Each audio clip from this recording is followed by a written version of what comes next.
Hi everyone, it's Ashley Gronewald with Hunter Row Real Estate, and I have Jade Marion here with me, joining me to talk about hair. So I hope this is super fun and just a easy conversation about ways to do our hair for special occasions like weddings. But also, I'm excited to hear maybe some tips and tricks Jade recommends. She always has amazing hair every time I see her, and she is a preschool teacher at my daughter's preschool, and she's actually going to be my son's teacher, which I'm super excited about. So we're really excited to hear what you have to say, Jade. So tell us a little bit about yourself, who you are, your kids, your family. Sure. Yeah. Thank you so much for having me. This is my first podcast, so if my voice is not podcast ready, I apologize for that. But it's a preschool voice, so it'll probably be easy to understand.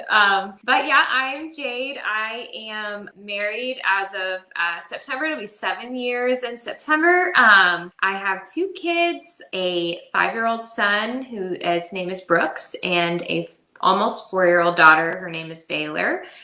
So they are very close in age, so it's very busy at this house. But yeah, so we are just getting through this summer, which has been super busy for me because I am a on-site wedding hairstylist, and which is a very kind of specific job that came about probably. I started my business this month. It'll be 7 years that I opened up Jade Marion Hair, and really around 7 to 8 years ago, on-site hair and makeup really wasn't a thing for brides. It just wasn't something that people were aware of, or things that were just readily available for them to say like, oh yeah, like I'm getting married, let's talk about hair and makeup. Let's look at these companies who come to your venue and do your hair and makeup.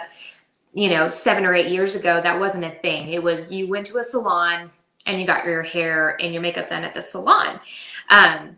And so it kind of came about, and I thought, hey, this is, really fun. And I think this is something that I should get into. So that's where I am now. And it's been 7 years, and it's been really fun.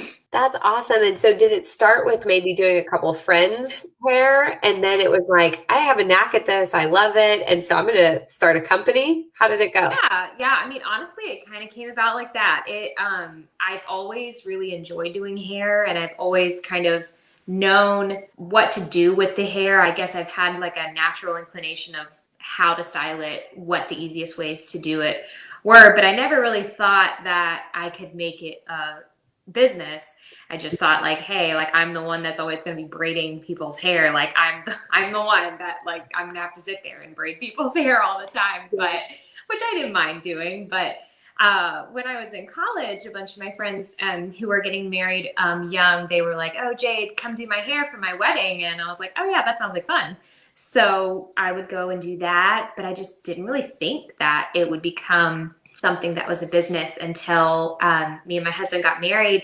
And I had, done a few friends here and there, and he suggested that I make a website and say, I can do hair, I can't cut or color hair. Like, I'm not going to do that, but I can style your hair.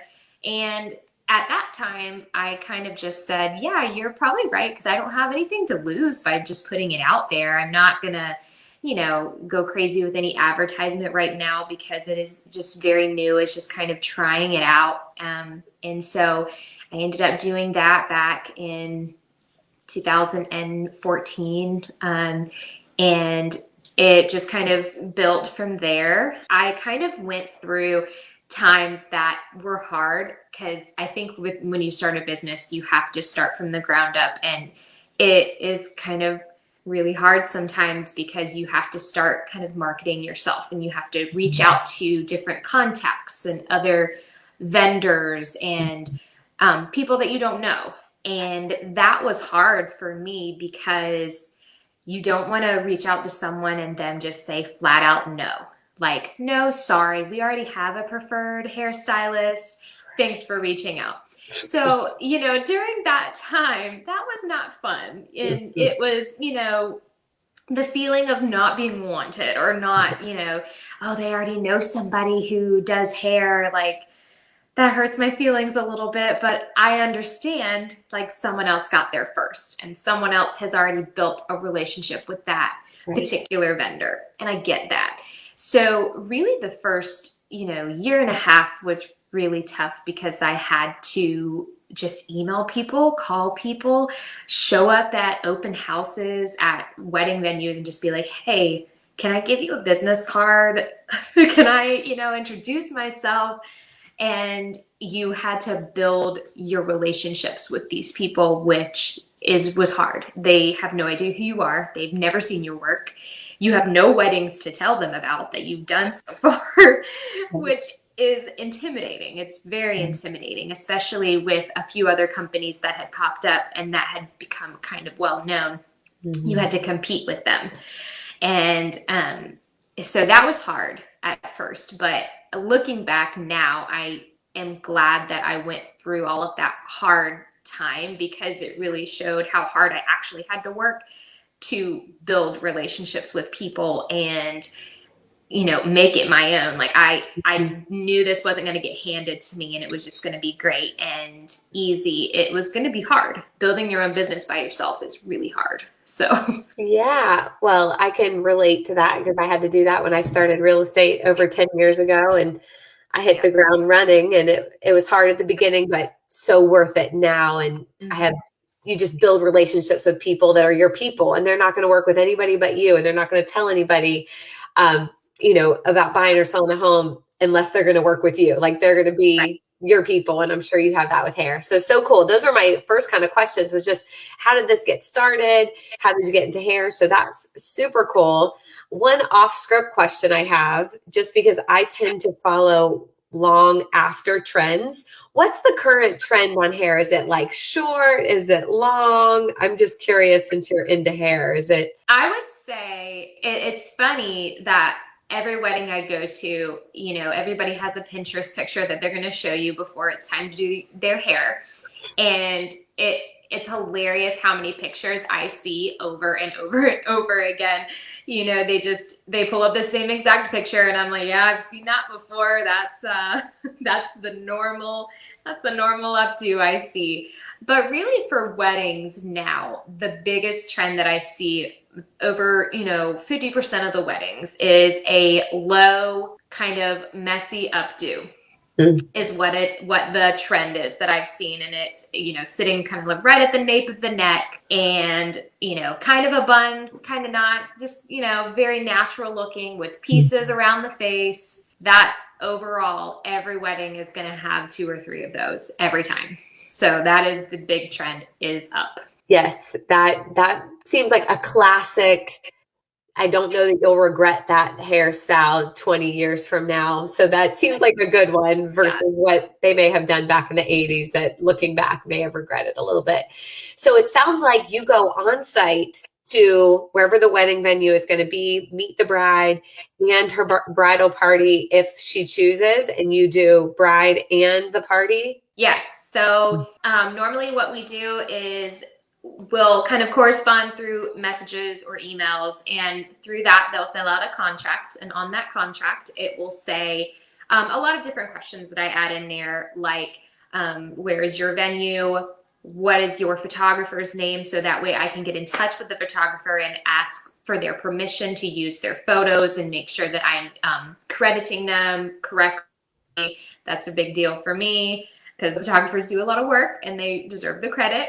And then kind of on that contract, it also says, come with your hair dry, come with your hair either freshly washed or 2 to 3 day hair.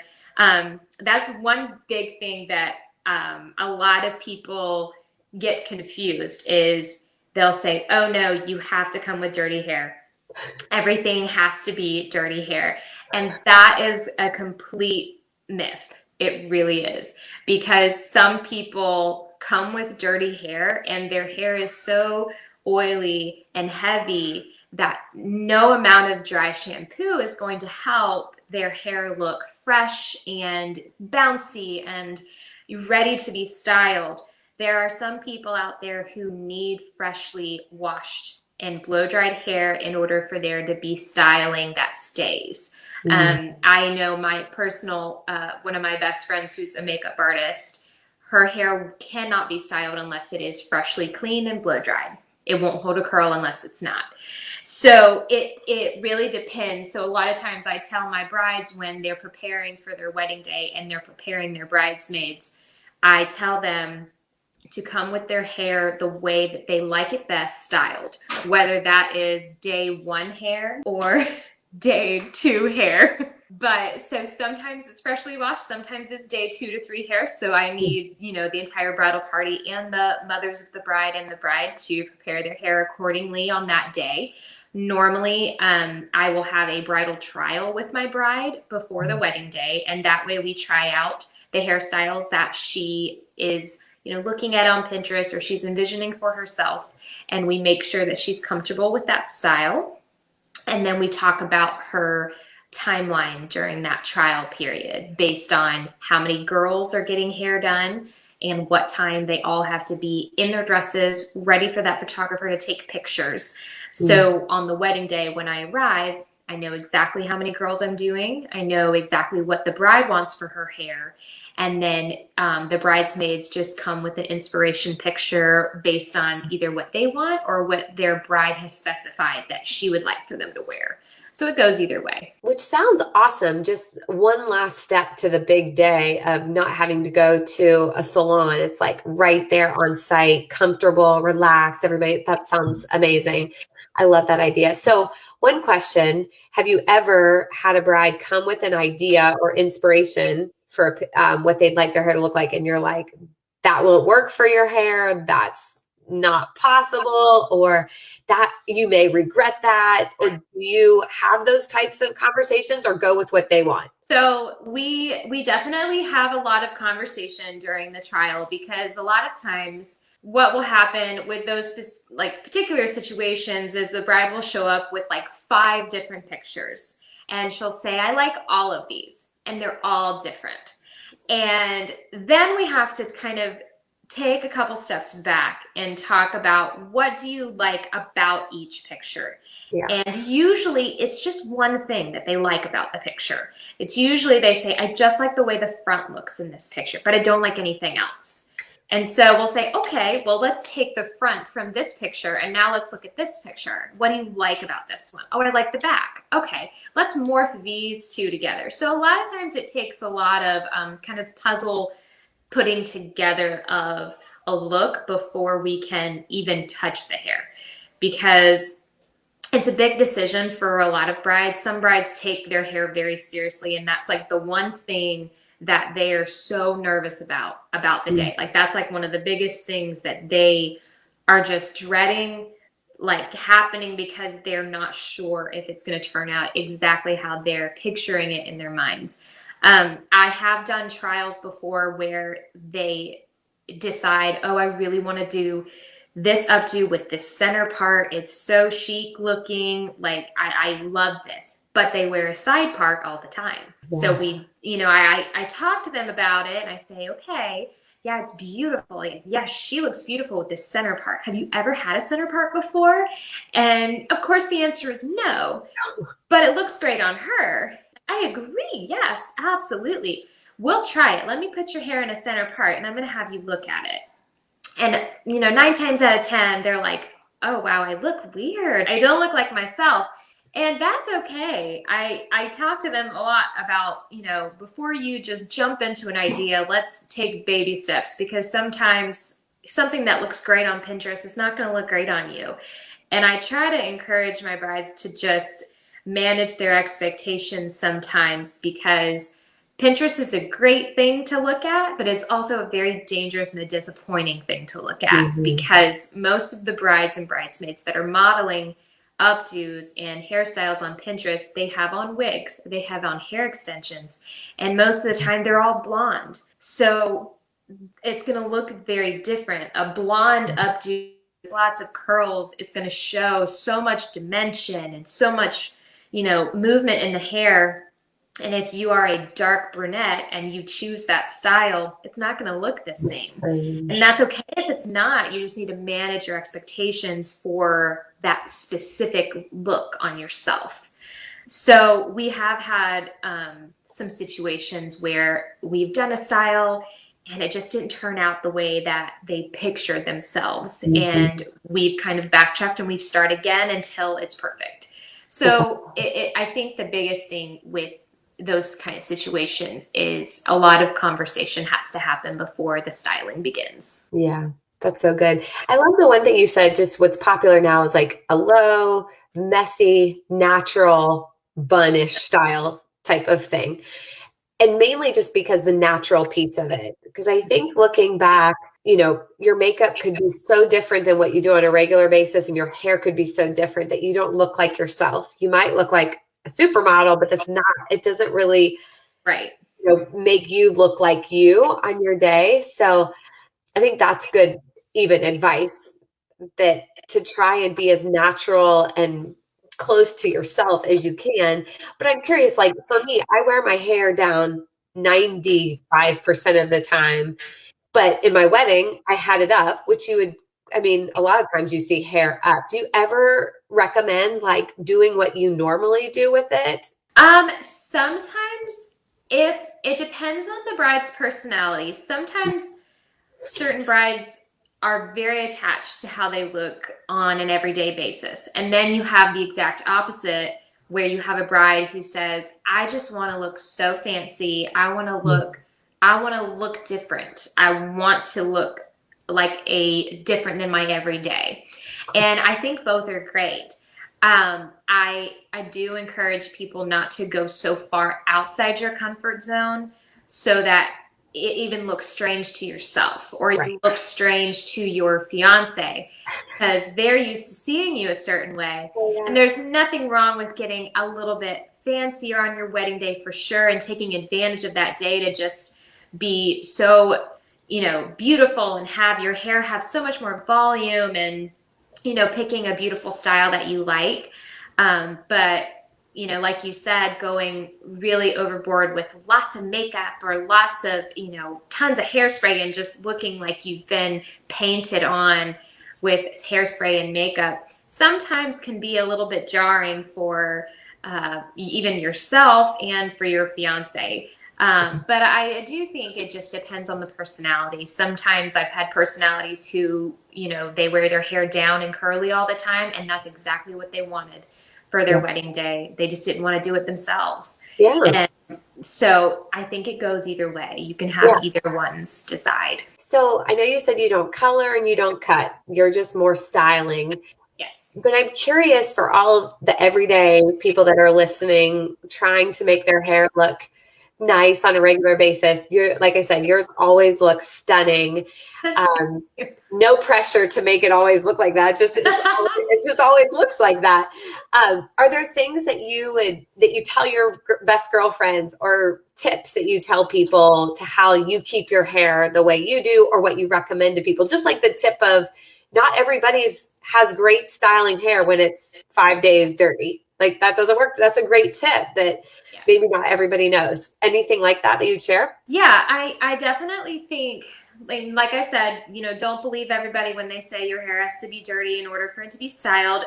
You have to get to know your hair. You have to get to know how your hair kind of goes through your week, how oily it gets every day, when it needs that product, when it needs that wash. And once you kind of get an idea of what routine your hair needs to go through, you'll be able to style your hair easier because you're not going to be fighting hair that's too greasy to style, and you're not going to be, I don't know. It's everybody's preference. So for me, I can go about 4 days without washing my hair and it won't get greasy. And I've trained my hair to do that by going through washes, like by waiting a very long time before washes. And sometimes you have to do that, which is it's a hard process. Or definitely if that's not your thing and you're like, I can't stand it, like I'm not going to be able to like let my hair get oily so it can be trained to not be washed. That's fine. I do think if your hair is on the softer side and your hair does get oily easily, but you still want to be able to style it and you still want to have the volume and you want to be able to do braids and have it look nice and thick, I would definitely invest in a lot of texture products. And that would be texturizing sprays and texturizing powders. Now, those are my two pretty much like secret weapons that I use in my kit on everybody's head. I will not do an updo or anything without using those two products. And those kind of things you can find anywhere. You can find them at Target. You can find them at the drugstore. You can find them at Walmart. There's a lot of different brands, but I do really enjoy the particular brand that they sell at Target. That is a Kristen S brand, and their texturizing powder and texturizing sprays are wonderful. And those just give you the ability of having a lot more volume in your hair if it is finer and it collects oil quicker. It can help your hair to be volumized and to hold styles and hold curls and hold braids. And it can really kind of last your hair through washes very well. So that's kind of pretty much my biggest trick that I tell a lot of my friends is if they're having a hard time with their hair staying in styles or their bobby pins are just sliding straight out, texturizing powder and spray is going to help hold everything in your hair. Very cool. Never heard of those, never used them. So that might be really cool to try. That's awesome. The other question I had was for you. I'm sure you've seen a million different updos and hairstyles for weddings, and some of them you personally love. Is there one that is your go-to favorite other than the low messy bun? Yeah, I really enjoy when I get to do a certain amount of styled shoots sometimes for venues and planners and things like that. They like to do those things in the off season to get marketing shots done and to kind of have an outlet for their creativity and to pick a certain style and get to do that. And a lot of times they submit those for magazines or blogs or things like that. And that's kind of their time to do a little bit of marketing.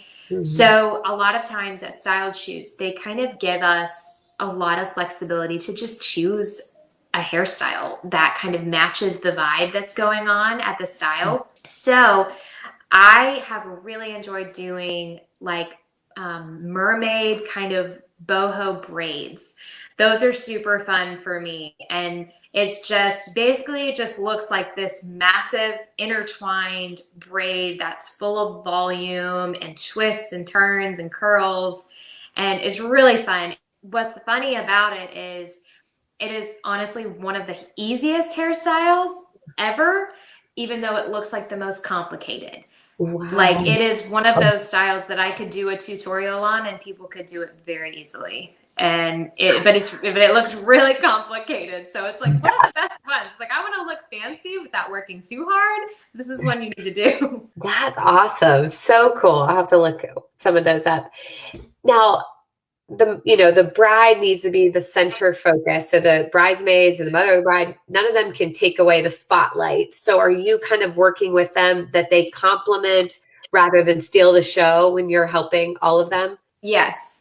I kind of talk to the bride sometimes at her trial, especially, and I ask first and foremost, are you going to let the bridesmaids choose their own hairstyle? Because some brides say yes, and then some brides say, oh, no, I want them to do this exact hairstyle every single one.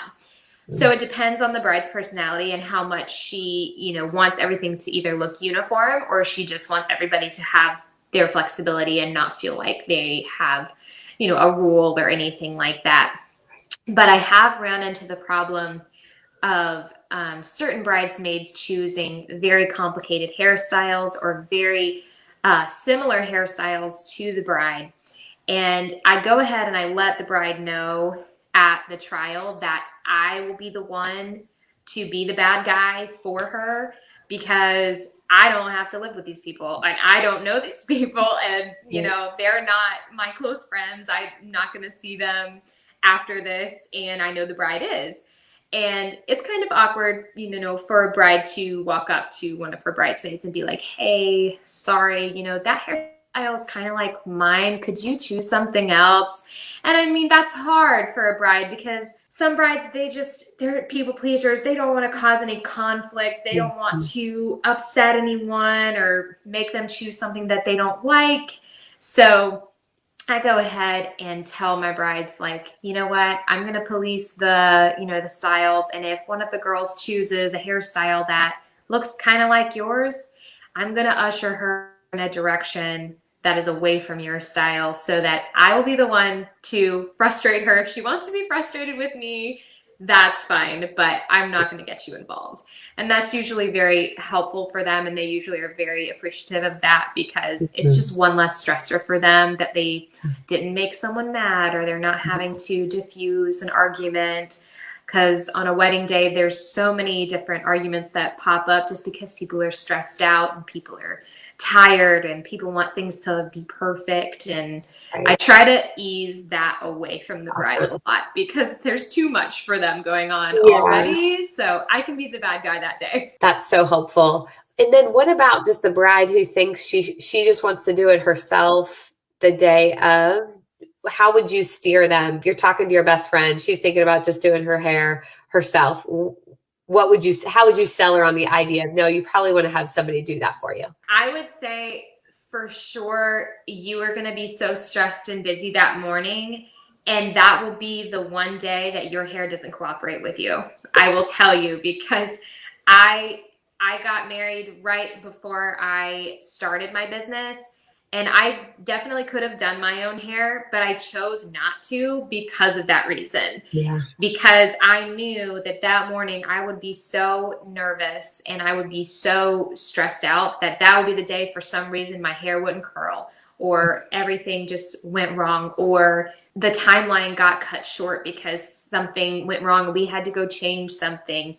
It's just one less thing that you have to worry about for yourself. And if you know that someone else has that sole responsibility, you can just take that off your list for a little while, which just helps with your stress levels, I think. Yeah. And I think being pampered like that day is a fun thing to relax and have somebody else do that for you. And what do you do to keep this hair in place for a wedding, a crazy dancing reception, heat? What do you do to instill that it's not going to go too far from where you left it? Yeah. So a lot of times, which this has been one of my big things lately that I have seen, certain family members have chosen to get their hair done at a salon to save time. And then they show up at the venue where I'm doing the rest of the bridal party and they end up asking me to redo their hair. And it is because they have gotten their hair done and it's gotten hairsprayed so much that it looks like it's cemented onto their heads. And it just looks crunchy and it also looks frizzy because they didn't quite brush it through before they sprayed. And so a lot of times it's been the hairspray that's kind of messed up the hair and made it look bad. And so like I mentioned before with the texture powder and the texture sprays, before I prep kind of the hair to start curling, I will go through the roots of everybody's hair and spray texture powder in their roots and kind of massage it in. And it gives it kind of a chalky feel in your roots, but you don't see anything. There's no kind of residue that's left on your hair. There's no crunchy look or hairsprayed look, but it gives the hair a massive amount of hold, so that your hair stays volumized and your updo all day long without it looking like I've shellacked it down. And it also can be kind of pumped onto your curls and kind of massaged through them as well. And it also doesn't give your hair that crunchy look. It just gives it hold. So a lot of times I really focus on texture spray with any kind of style that I do for brides to have maximum hold. And then really at the very end, I do a light sheen of hairspray to finish everything off without going overboard with it. Because once you put too much in, it's really hard to take it out unless you just have to brush it through. And then you're just brushing all of your products right through the hair. And also, if you put too much hairspray, it does give it a shine, which if it's sunny outside and your photographer's taking pictures, your hair is going to reflect off the sun, which is going to look very shiny and very obvious that your hair is loaded down with hairspray. So I really like to stick with my texture products because it just keeps the hair looking natural and soft and pretty much like it doesn't have any product in it, which is the idea. Yeah. A natural, more just down to earth look versus a very overdone hair. Yeah. Well, thank you so much. This is awesome. I wish I would have known a little bit more prior to getting married myself. But how can people best get in touch with you? So normally the best way to get in touch with me is either through my website, which is www.jademarionhair.org. And there's a contact tab on my website that you can just fill out that contact information and it'll send me an email. And it also has my pricing on there, my gallery, and it also has my Instagram linked to my website, which is at Jade Marion Hair on Instagram. And you can also message me through there if that's easier for you too. But my Instagram is definitely my most up-to-date pictures of recent weddings that I've done and recent work and things like that. But either one of those places is a perfect way to get in touch with me. I check my email multiple times a day. I usually try to email back within 24 hours just to stay on top of it. But I will say right now is very busy with everybody's rescheduled COVID weddings. It is very busy this summer into December. And 2022 is already half booked. So if you are getting married in 2022, I would definitely start looking at all of your vendors because we are under fire with all of the emails and rebookings. So just know that your wedding vendors are working hard because there's a lot of rescheduling. But if you are really looking for a lot of great wedding vendors, I would look sooner rather than later. It's never too early to look at right now. So that's awesome. Well, thank you so much for your time and your expertise. And I hope that lots of people listening can take away something from this that will help them with their own hair. So thank you so much. And I'll look forward to seeing everybody next week. Yes, thank you so much. Thanks, Jade. See you. Bye.